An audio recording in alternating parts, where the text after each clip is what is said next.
Good day, everyone. Today we are talking about discourse analysis, and I'm Saidova from Pedagogical Institute of Bukhara. And today we should we'll be able to understand what is discourse analysis. And discourse is a continuous stretch of language rather than a sentence, often constituting a coherent unit such as sermon, argument, joke, or narrative, says Crystal. And Cook's vision is stretches of language perceived to be meaningful, unified, and purposive are called discourse analysis. So the common features which make discourse as a text: it is a stretch of language longer than a sentence, and it is meaningful and coherent, and it communicates and has a purpose. It may be spoken or in a written form. So discourse analysis actually was found as when the study of discourse began, is the first question which you will be having. It's in maybe early 90s, you might say, that the linguists started to look into discourse analysis. What's the difference between text and discourse? Some linguists define discourse as a study of the text and context. In this view, discourse is language in action or interaction. The text is a grammatical and meaningful record of the interaction. What is context? The context of a text is more information to interpret the text and make the sense of it. That includes information about the interlocutor, speaker, and listener, and the setting, time, and place of speech and event, and the purpose of the interaction. So let's give an example. That's a telephone. I'm in the bath. Okay. So here the speaker managed to make sense of what are they saying. So speaker make a request for the second speaker first speaker makes a request for the second speaker to make an action, but the second speaker state reason why he cannot comply with the request. So first speaker undertakes to perform an action. So thus language users must have a lot of knowledge, non-linguistic, of how conversation works, that is not simply linguistic knowledge.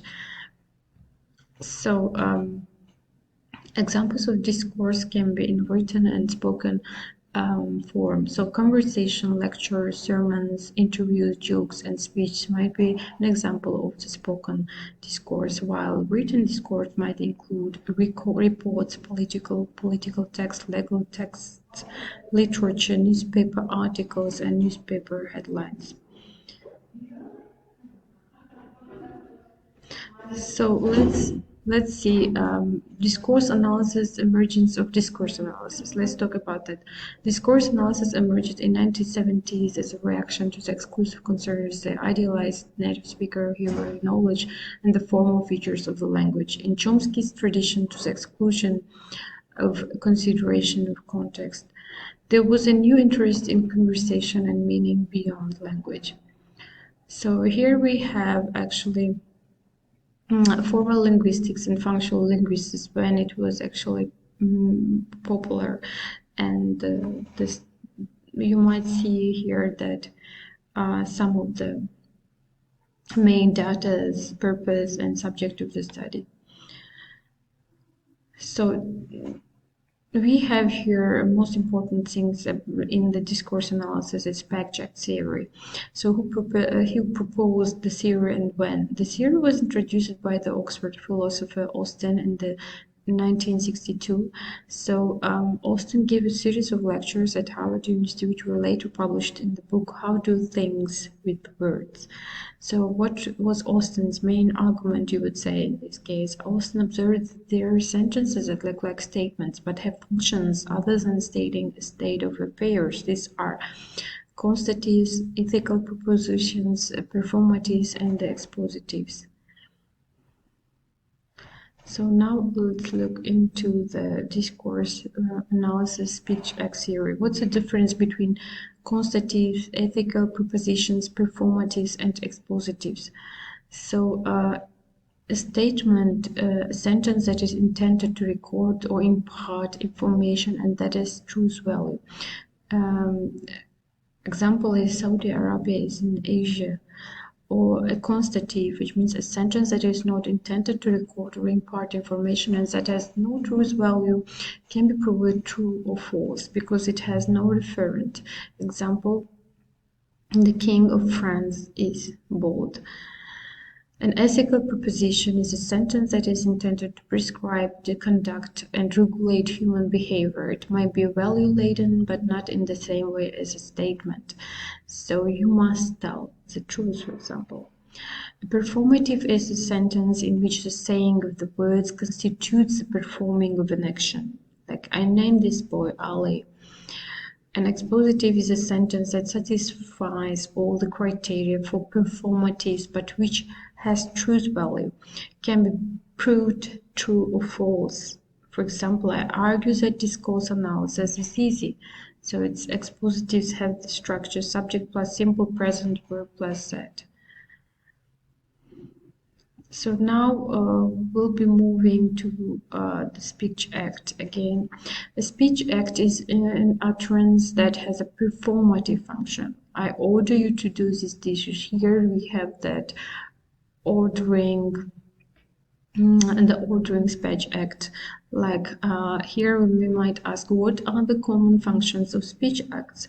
So the functions of speech acts often include such as suggesting, ordering, promising, warning, greeting, apologizing, and inviting and congratulating. So in the previous example, we can see the example of ordering function. Are there conditions that a speech act must satisfy in order to qualify as performative? There are two conditions at least. They must exist in accepted conventional procedure. For example, a woman cannot be divorced if she's not married, and we name babies, not houses.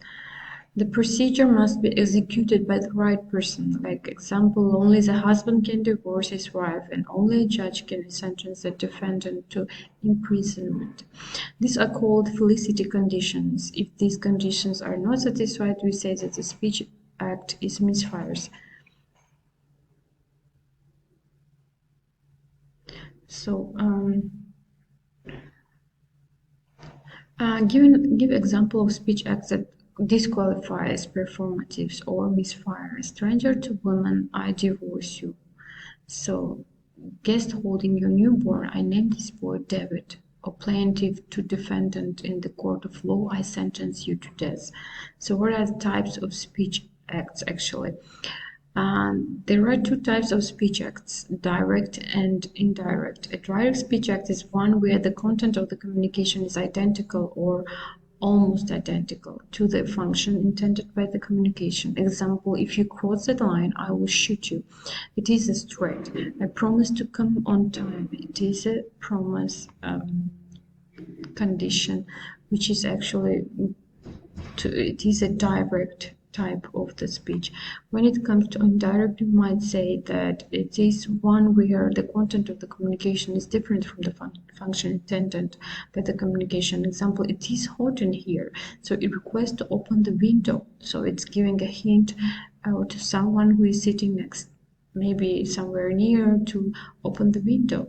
Do you have to stand in front of the TV? A request to move aside. Or me in response to who can help me, an offer to help.